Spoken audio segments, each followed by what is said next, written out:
الرحيم.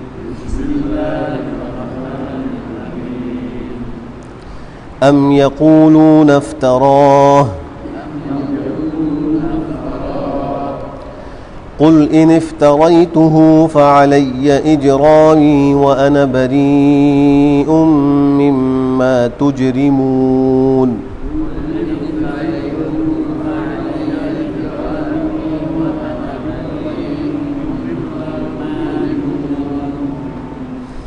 وأوحي إلى نوح أنه لن يؤمن من قومك إلا من قد آمن فلا تبتئس بما كانوا يفعلون.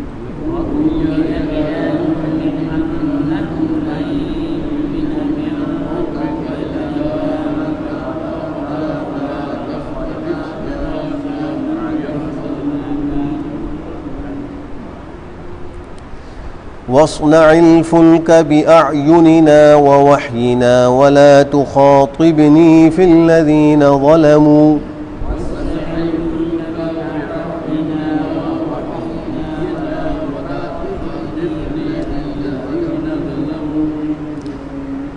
إنهم مغرقون.